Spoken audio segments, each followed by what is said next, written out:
picture this. It's the middle of the night, right? And a young man has completely barricaded his own house. Like completely locked it down. Yeah, he's strung up these thick, heavy nets around the entire courtyard. He's got heavily armed guards posted at the doors, and this is all just to keep one single person locked inside. His own elderly father. Exactly. Yeah. But the old man is just relentless. So first the son hears this, this strange scratching noise coming from the chimney. Oh, this part is so good. Right.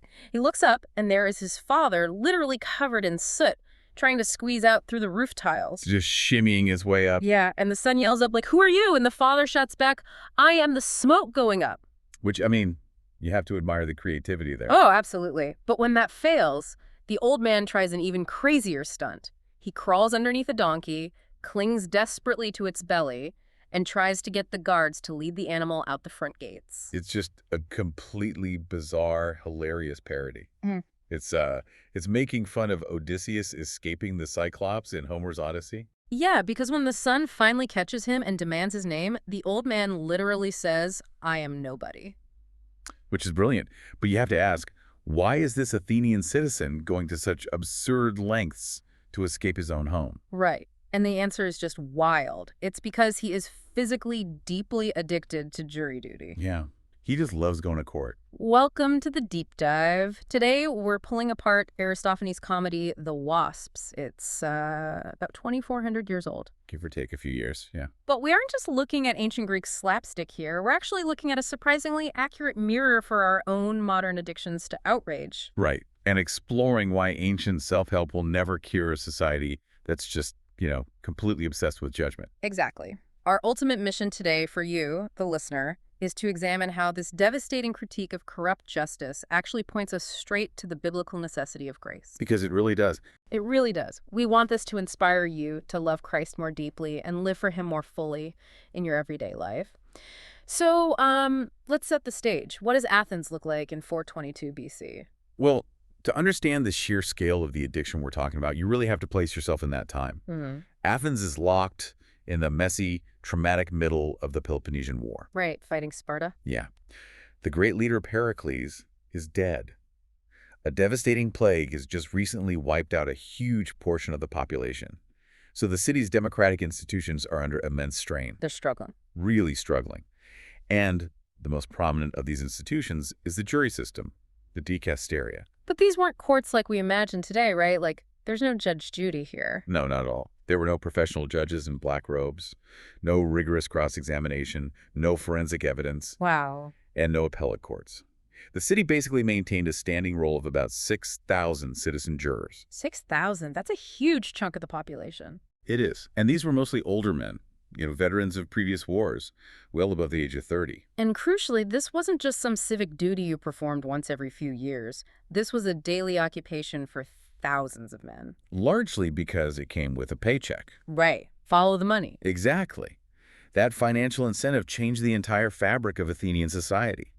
The jurors were paid 3 obols a day. Which, just to put that in economic context, 3 obols is barely a living wage. Yeah, you could buy some basic barley, maybe a little dried fish, a handful of garlic. It definitely wasn't making anyone rich. But it was a guaranteed income. Right. It was regular income from the state, which made it an absolute lifeline for elderly men who were no longer physically capable of heavy agricultural labor or military service. And the man who championed this pay increase, raising it from 2 obols to 3, was the populist demagogue Cleon. Yeah, Cleon. He's the invisible gravity in this play. He never actually steps onto the stage, but his influence dictates everything. He was a leather tanner by trade, right? Yep. He was a guy who rose to power basically by being loud, aggressive, and incredibly skilled at channeling the anger of the lower classes against the traditional elite. So he weaponized the dicasteria. Exactly. He used the courts to bankrupt his political enemies while keeping the voting masses totally dependent on that 3 obol payout. Which brings us to the father-son dynamic at the center of the story. Okay, let's unpack this. The father, the guy clinging to the donkey, is named Philocleon. And the son trying to lock him up is Cleon. Aristophanes is not subtle with these names. Oh, not at all. He is incredibly direct. Philocleon translates literally to lover of Cleon or Cleon's friend. And the son. Cleon means disgusted by Cleon or Cleon's loather. Wow. So you have this immediate, stark generational and political divide baked right into the characters before they even speak a single line. You do. But Philocleon's love for Cleon has mutated into this severe psychological pathology. I mean, he isn't just a supporter of the system. He's completely consumed by the mechanics of condemnation. It's an illness.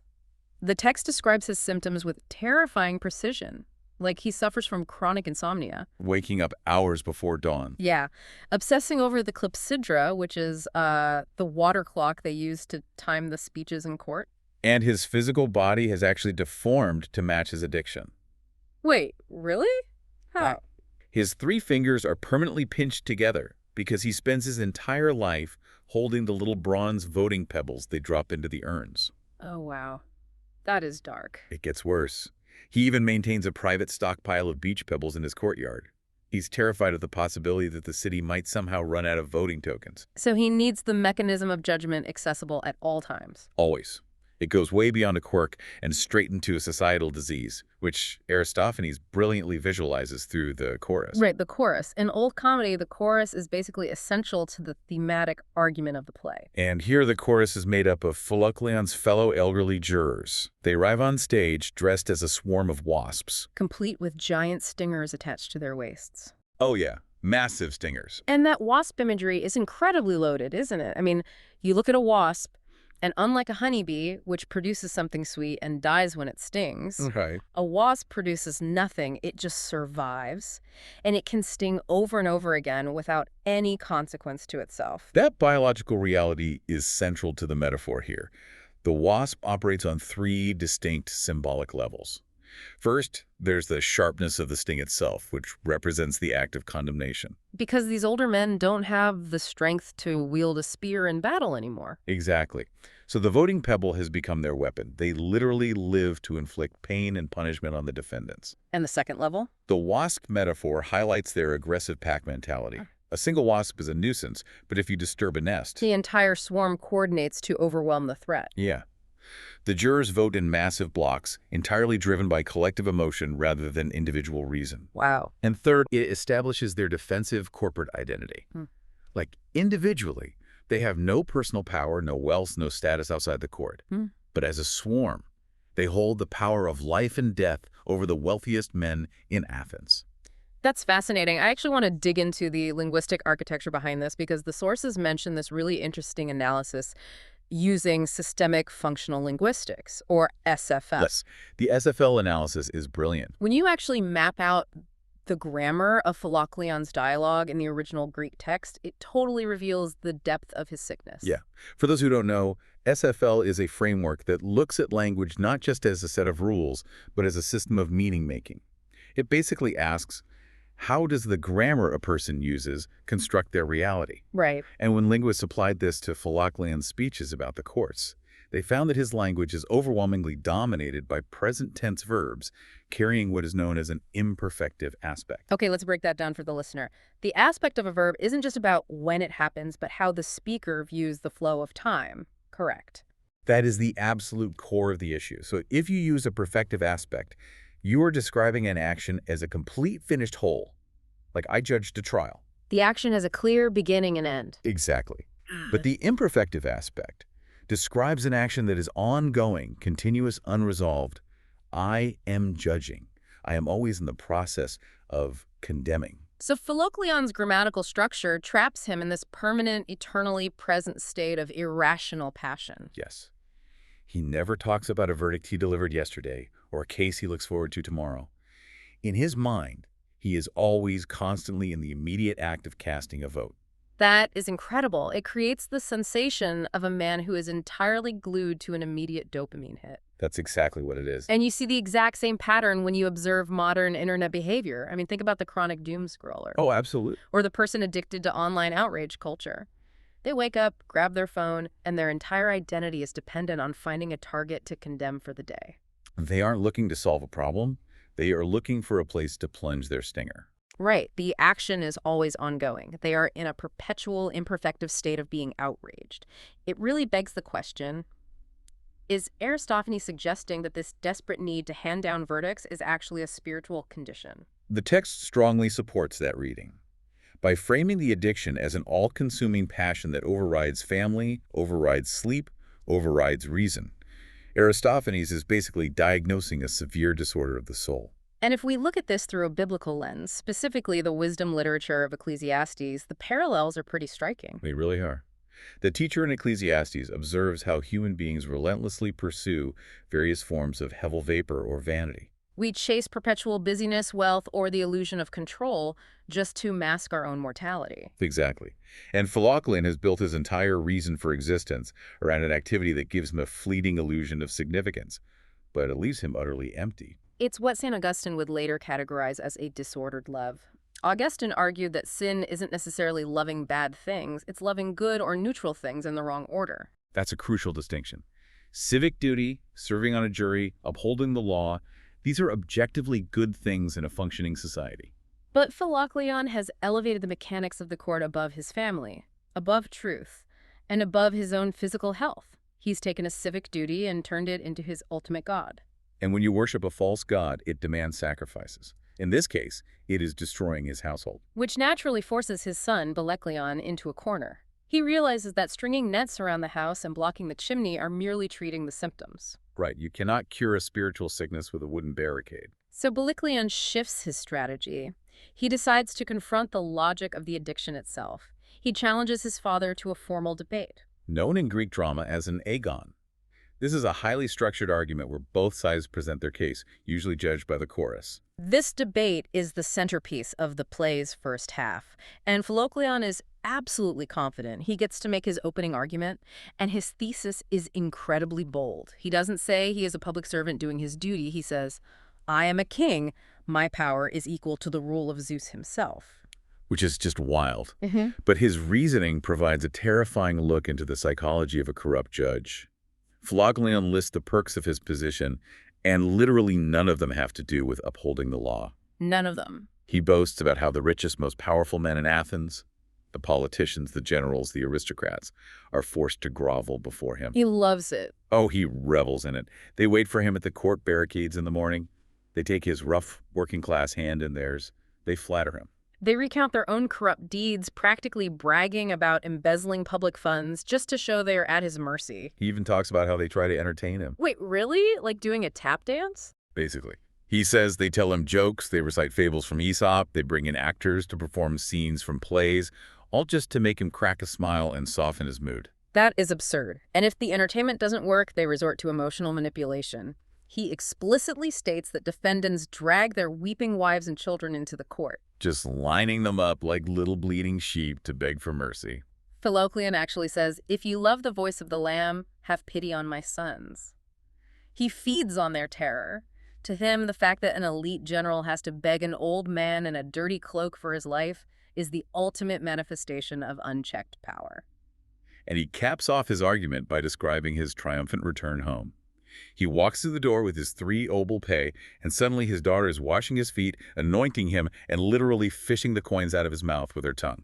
Which was a common way for Greeks to carry small change, apparently. Yes. Thankfully, there's historical context for that.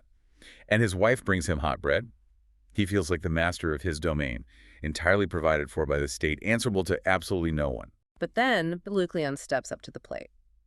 And instead of matching his father's emotional rhetoric, he brings out cold, hard math. Math is always the ultimate reality check. Yeah.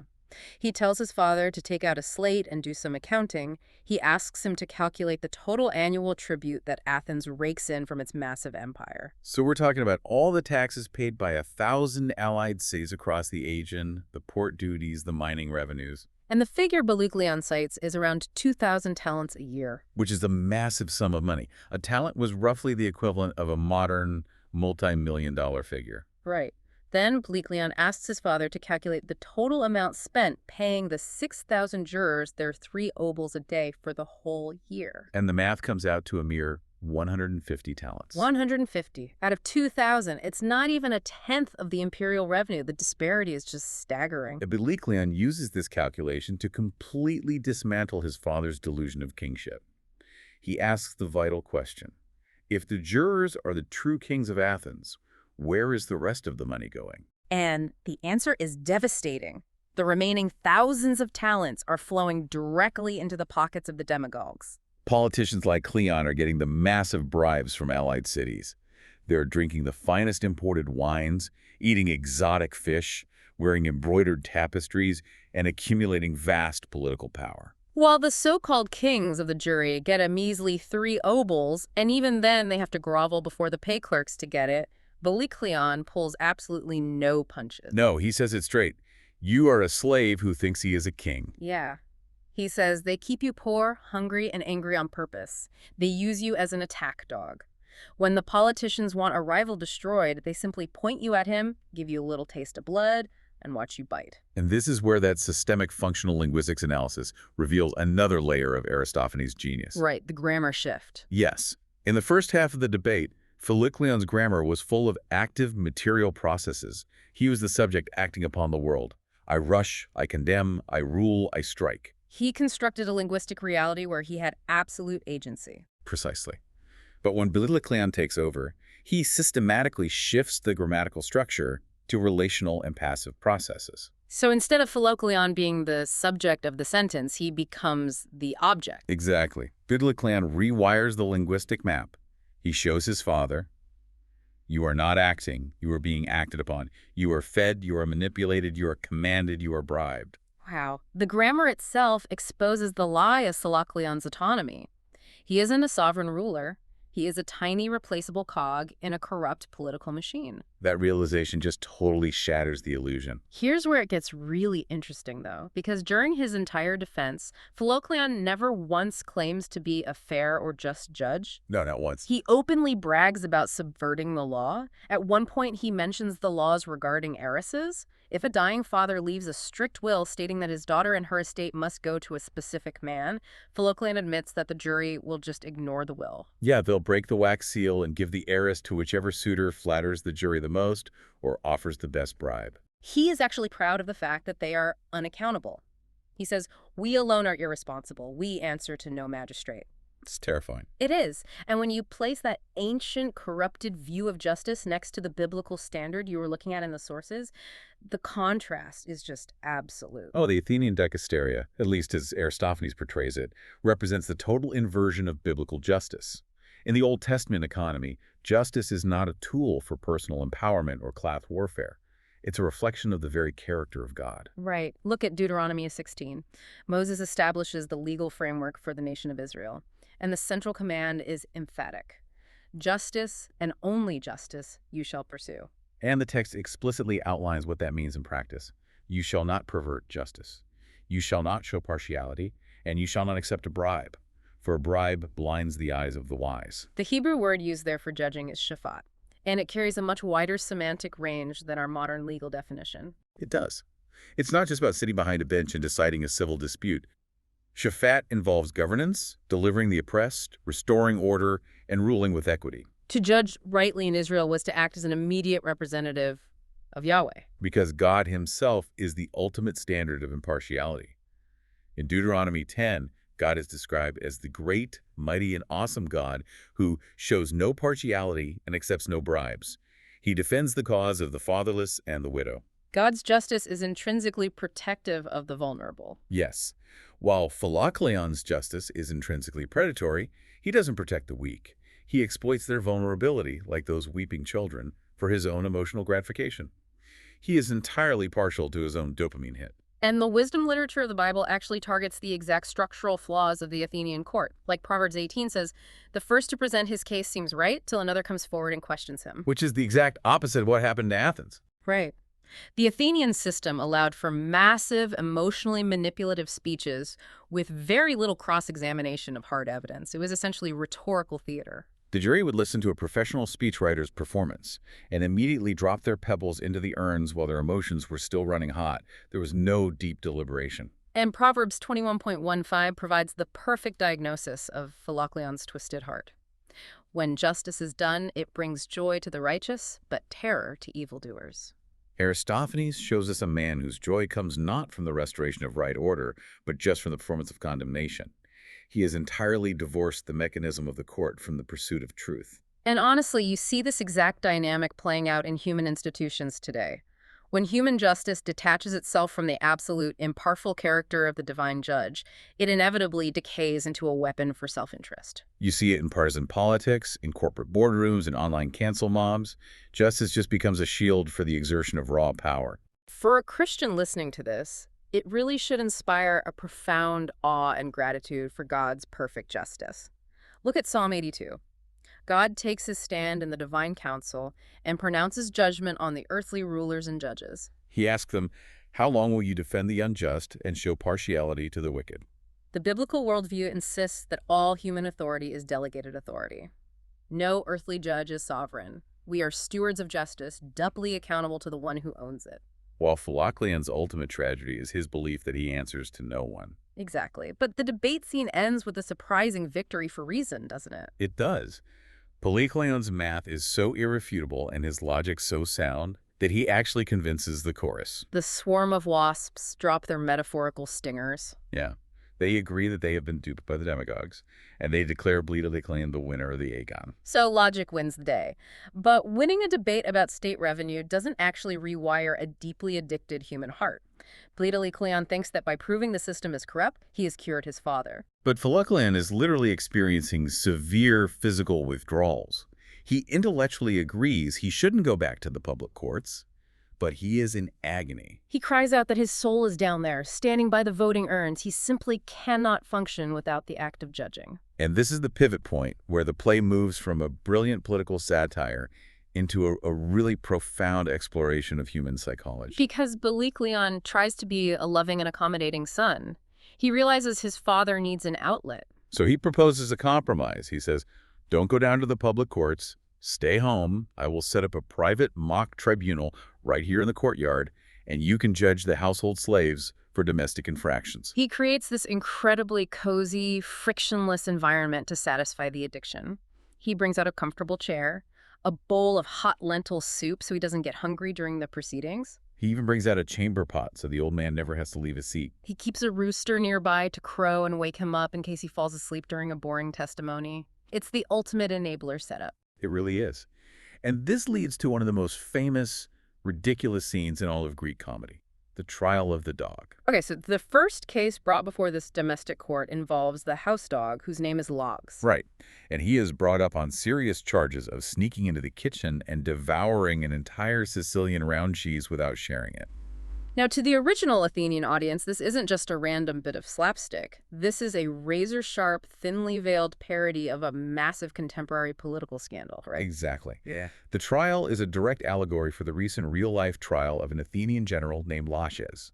Laches had commanded an expedition to Sicily, and Cleon had dragged him into court, essentially accusing him of embezzling the spoils of war, the Sicilian cheese. Ah, that makes so much sense. Right. So in the play, Aristophanes casts Lobs the dog as Laches the general. And the prosecuting attorney is another dog, who is clearly meant to be a stand-in for Cleon. This prosecutor dog aggressively barks his accusations, demanding that Lobs be condemned and given a collar of fig tree wood, which was a euphemism for the wooden pillory or the death penalty. Because Labes the dog obviously cannot speak to defend himself, Cleon steps in to act as his defense attorney.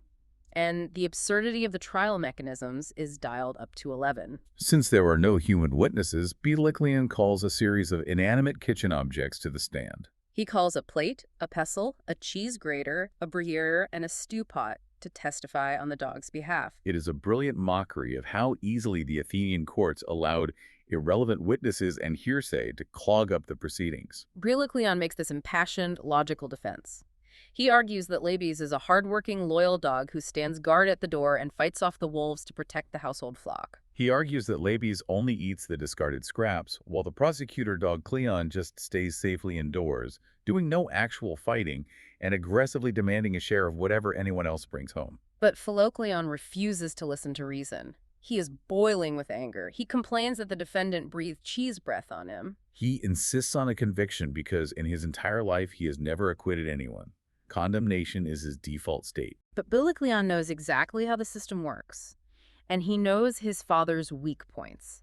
He remembers his father bragging during the debate about how he loved the sound of weeping children begging for mercy. So Cleon brings out Lob's whining puppies. He commands the puppies to climb up on the podium, to weep, and to beg for their father's life. And it actually works, to a degree. Philocleon feels a physiological shift. He cries out, "Step down, step down, step down. I feel my anger cooling. Woe to me, I am softening." The emotional manipulation bypasses his rage. But he still cannot bring himself to cast a vote of innocence. He explicitly states that he doesn't even know how to hold the pebble to drop it into the acquittal urn.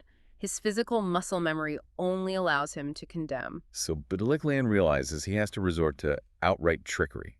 He takes his father by the hand and leads him toward the voting urns. In the Athenian system, there were two urns, one for guilt, one for acquittal. Bidalichlion intentionally swaps the urns, guides his father's hand over the acquittal urn, and tricks him into dropping his pebble into it. The votes are counted. Bidalichlion announces to the court that the dog Labs has been acquitted. And the reaction from Philocleon is one of the most revealing moments in the entire play. He doesn't feel a sense of relief that an innocent creature was spared. He doesn't feel happy. He literally collapses. He faints in sheer horror. He cries out for water, and when he revives, he is in utter despair. He says, "And so I have charged my conscience with the acquittal of an accused being. What will become of me? O ye sacred gods, forgive me. I did it against my will. It is not in my nature." That fundamentally shifts how we understand his motive. If he is just seeking the dopamine hit of the verdict, the actual guilt or innocence of the defendant is totally irrelevant. His devastation isn't about justice being thwarted. It's about his identity being shattered. He was deprived of the performance of condemnation, and without that performance, he feels like he doesn't exist. He has lost his God. This scene perfectly frames a critical theological question regarding the limits of human reform. Up to this point in the narrative, the Eulecleon operates under the assumption that if you change a person's environment, you can change the person. He removed his father from the corrupting influence of the public courts. He isolated him from the demagogue Cleon. He managed his behavior. He thinks the problem is fixed. It's the 422 BC equivalent of a Silicon Valley life hack. Right. Today, we are bombarded by self-help gurus promising that if you simply change your daily habits, if you wake up at 5 a.m., take ice baths, optimize your diet, and change your wardrobe, you will fundamentally transform into a new, virtuous, highly effective person. And Bidalichlion tries to life hack his father. He takes away his father's old, smelly, threadbare juror's cloak, which represents his past life, and forces him to put on a luxurious, incredibly expensive Persian pelisse. He physically wrestles him to take off his old wooden clogs and lace up a pair of elegant Laconian shoes. He is trying to dress him up in the garments of the aristocracy. He coaches him on how to walk with a dignified swagger. He instructs him on how to recline elegantly on a couch at a high society dinner party. He even tries to teach him how to hold a conversation with wealthy, educated men, telling him to stop reciting vulgar fables and start telling sophisticated stories about diplomatic missions. Bidalichlion actually believes that if you put a man in the clothes of the elite and teach him the manners of the elite, his internal nature will conform to his external habits. But anyone who has read a page of the New Testament or just observed human nature for more than a few years knows exactly what is going to happen next. The attempt at behavioral modification spectacularly violently backfires. Oh, completely. The second half of the play descends into unresolved anarchy. Philocleon goes to this high society dinner party, but he doesn't act like an aristocrat. No, he gets blisteringly drunk. He becomes more violently abusive than any other guest. He wildly insults all the wealthy politicians in the room, beating them at their own game of arrogance. He even beats up his own slave with a torch. On his way home, he rampages through the streets of Athens, knocking over a baker wife's bread stall, destroying her livelihood, and threatening her with violence when she demands compensation. He also kidnaps a flute girl from the party, bringing her home to be his mistress, all while bragging to his son about how untouchable he is. And the play ends not with a neat moral resolution, but with a bizarre, frenetic dance-off. Philocleon challenges the tragic poets to a dancing competition and ends up in a wild, spinning dance with the three sons of a playwright named Carcinus. And since Carcinus means crab in Greek, Aristophanes literally has these men dancing around the stage like spinning crustaceans. It is pure chaos. The old man hasn't been transformed. The life hack failed completely. All Bidalichlion managed to do was provide his father with a new, more expansive, and even more destructive arena for his disordered energies. When he was a juror, his cruelty was at least contained within the institutional boundaries of the court. Now, dressed as an aristocrat, his cruelty is unleashed on the streets. This brings us to a profound theological realization. The chaotic ending of the Wasps is the vivid, dramatic proof of the failure of the Old Covenant written large. It proves that the law, while holy and good, cannot impart life. You can change a man's clothes. You can relocate him. You can even grab his hand and physically force him to drop a pebble into the correct voting urn. But if his heart remains a heart of stone, he will inevitably find new ways to manifest his corruption. St. Augustine explored this exact dynamic in his masterwork, The City of God. He actually coined a phrase for it, the therapy of the earthly city. I love that phrase. Augustine recognized that human societies have tools to manage sin, but no tools to cure it. The therapy of the earthly city consists of laws, punishments, social pressures, education, and habituation. These earthly therapies are necessary to keep society from collapsing into total violence, but they can only rearrange the surface of our disordered loves. They cannot reorder the love itself. Right. But Cleon is highly intelligent. He clearly loves his father, and he has vast resources at his disposal. But all his environmental modifications fail because they cannot reach the spiritual root of the disease. For the Christian listener, this should be incredibly clarifying. It destroys the illusion that we can save ourselves through sheer moral willpower or perfectly optimized habits. It points us directly to the prophetic promises of the Old Testament. When the prophets looked at the chronic failure of Israel to keep the law, God didn't promise them a better set of procedures or nicer ceremonial garments. Look at Ezekiel 36. God promises a fundamental surgical intervention. I will give you a new heart and put a new spirit in you. I will remove from you your heart of stone and give you a heart of flesh. And I will put my spirit in you and move you to follow my decrees. Aristophanes is an unparalleled genius at diagnosing the human disease. He observes human nature, identifies the rot of self-righteousness, and portrays it with terrifying, hilarious accuracy. But as a pagan satirist, he has absolutely zero cure. He can only leave us in the chaos of a crab dance. Exactly. The medicine required to heal Philocleon involves a category of action that Greek philosophy and comedy simply had no resources to imagine. Divine grace operating through the Holy Spirit to produce an entirely new creation. So if you want a comic embodiment of the theological doctrine of total depravity, Philocleon is your man. And it's vital we define that term accurately. Yeah, total depravity doesn't mean a person is as thoroughly evil as they could possibly be in every moment. Philocleon isn't the serial killer. Right. What it means is that every single faculty of the human person, the intellect, the emotions, the social instincts, the will, is compromised and bent towards self-serving ends. It affects the total person. And the most tragic element of Philocleon's depravity is that he genuinely loves it. He rejoices in his corruption. Which perfectly explains why the early church fathers were so fascinated by Greek literature. Theologians like Clement of Alexandria in the 2nd century didn't view these plays as mere pagan rubbish. No, they saw them as profound, unintended confirmations of the biblical worldview. Clement believed that God had granted the Greeks a measure of philosophical insight to prepare the world for the gospel. Greek literature proves that human wisdom, at its absolute zenith, can clearly see the depth of human brokenness, but stands utterly helpless to repair it. I actually want to draw a specific line from Philocleon straight to the teachings of Jesus, because as we analyze this corrupt, uncaring judge who revels in his power, I am immediately reminded of the parable of the unjust judge in Luke 18. Oh, the parallels are almost too perfect. In Luke 18, Jesus tells a story about a judge in a certain town who neither fears God nor respects man. A widow keeps coming to him, pleading for justice against her adversary. And the judge refuses her for a long time. He isn't weighing evidence. He simply doesn't care about justice. He finally grants her request solely because her persistence is annoying him, and he wants to be rid of her. He is a Roman-era Philocleon. He operates entirely on his own self-interest, completely detached from any divine standard. Exactly that dynamic. And Jesus uses this figure in a specific rhetorical way. An argument from the lesser to the greater. Jesus is telling his disciples, look at this corrupt, selfish, Philocleon-like judge. Even he will eventually do the right thing if he's pressured enough. So if that is true of the worst earthly judge, how much more will the righteous, perfectly just creator of the universe vindicate his chosen ones who cry out to him day and night? The parable lands with such force because the ancient audience knew that judges like Philocleon were the reality of the world.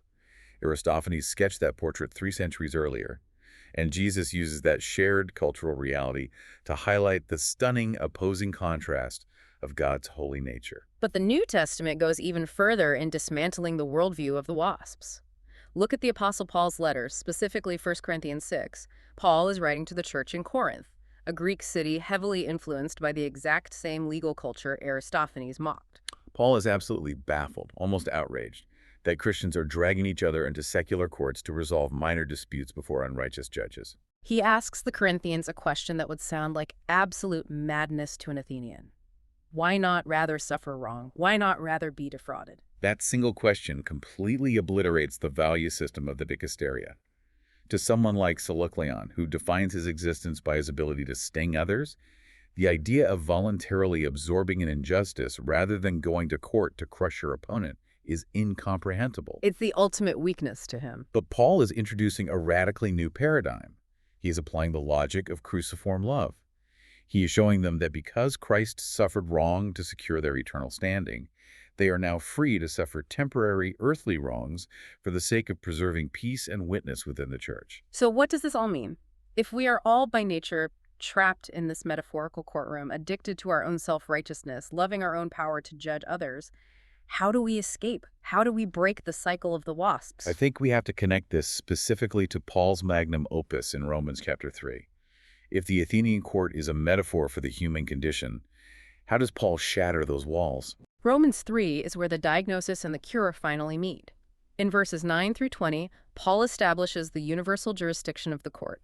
He strings together a rapid-fire sequence of Old Testament quotes to prove his thesis. There is no one righteous, not even one. There is no one who understands. There is no one who seeks God. He describes humanity using anatomical terms. Throats that are open graves, tongues that practice deceit, feet that are swift to shed blood. He declares that the entire world is held accountable before God. It is the world of the wasps, stripped of its comedic mask and revealed in its terrifying theological reality. Every single one of us is in the docket. The evidence is overwhelming and the divine judge is perfectly impartial. The verdict of guilty is inevitable. But then comes the shift, the greatest grammatical and theological pivot in human history. Verse 21? Yes, Paul writes two words in Greek, nunide de, but now it is a massive discourse marker. It signals an eruption of divine grace into the closed system of human failure. But now, apart from the law, the righteousness of God has been made known. God steps into the courtroom. And how does he resolve the crisis? How does he maintain his perfect justice without condemning humanity to the pillory? Paul uses a highly specific, densely packed word, hilasterion. This is often translated as propitiation or sacrifice of atonement. To ground this in the context of our courtroom metaphor, propitiation isn't a corrupt judge taking a bribe to look the other way. Right. It isn't God sweeping the sin under the rug and pretending it didn't happen. The crime must be punished. The law must be satisfied. The word hilasterion in the Greek Old Testament referred directly to the mercy seat, the solid gold lid of the Ark of the Covenant, where the high priest sprinkled the blood of the sacrifice on the Day of Atonement to cover the sins of Israel. By applying this word to Jesus, Paul completely flips the paradigm of the court on its head. Unlike the demagogues and corrupt jurors of Athens who demand bribes and destroy the innocent to enrich themselves, the true judge refuses to compromise his integrity. Instead, he does the unimaginable.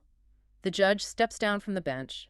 He takes off his judicial robes. He steps into the place of the condemned defendant, and he bears the full, crushing penalty of the law himself in the person of Jesus Christ. That completely inverts the power dynamic of the universe.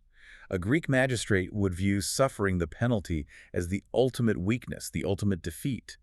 But Paul frames the cross as the ultimate triumphant expression of justice. The penalty is paid in full.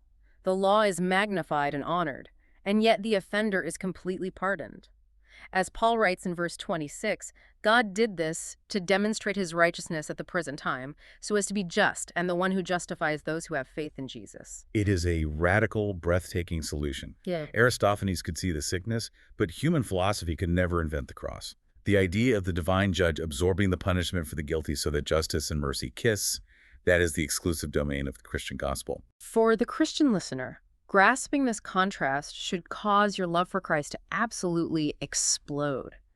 When you look at the news, when you see the absolute mess of human justice, the bribery, the political manipulation, the raw pursuit of power, the online mobs trying to sting people to death, you realize that human beings cannot be trusted with the gavel.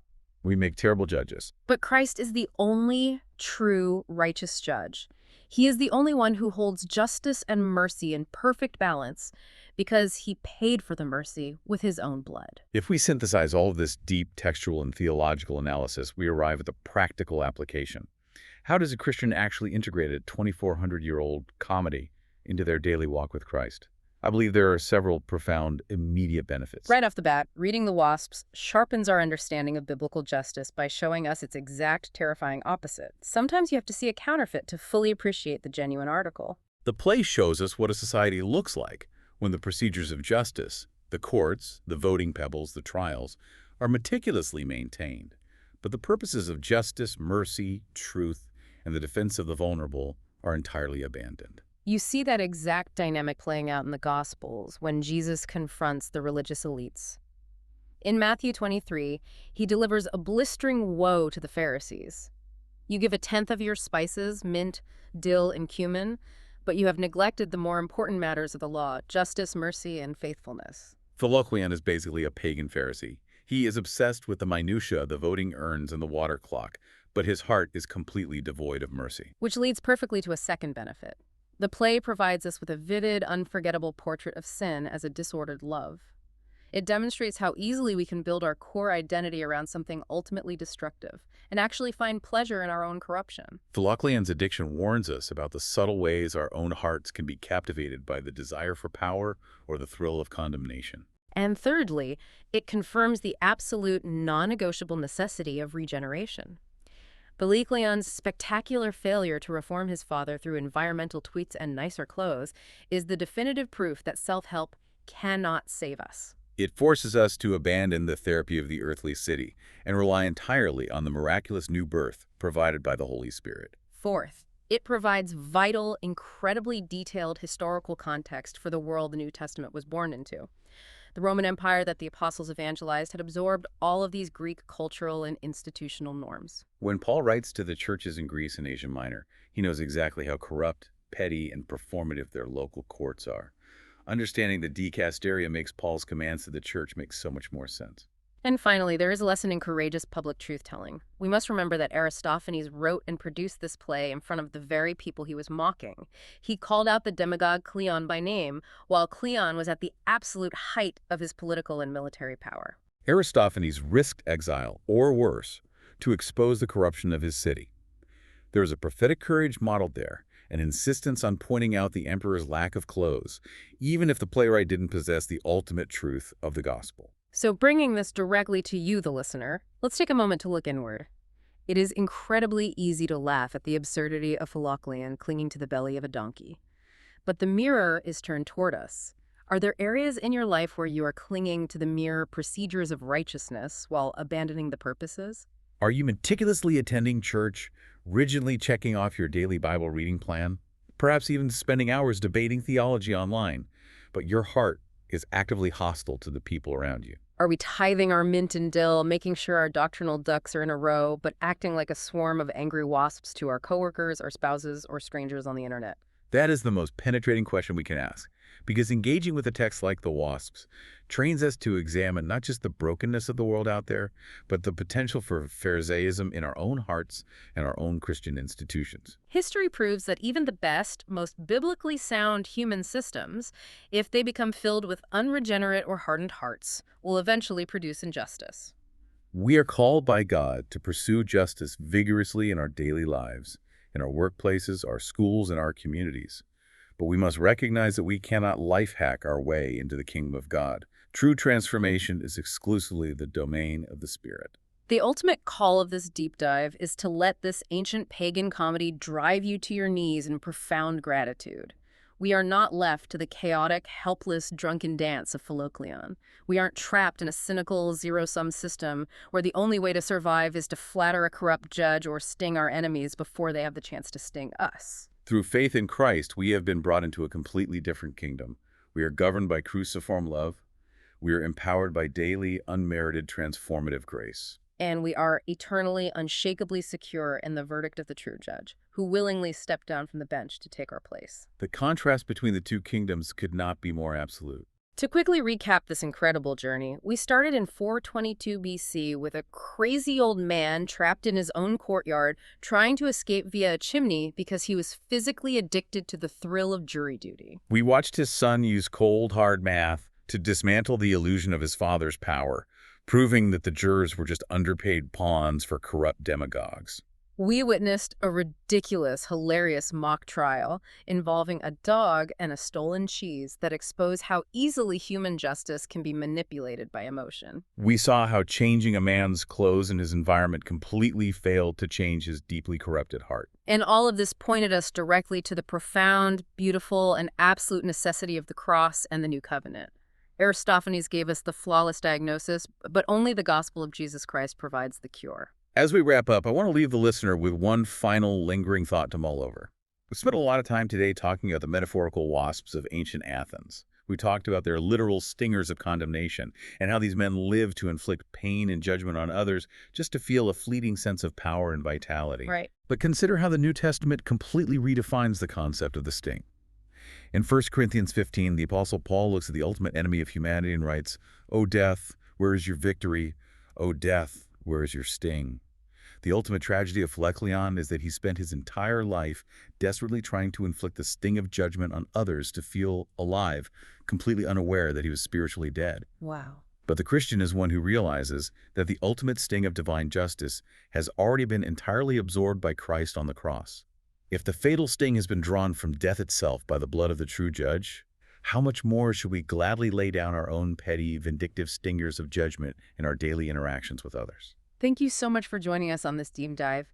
Keep seeking truth, keep allowing the grace of Christ to transform your heart from the inside out, and we'll see you next time.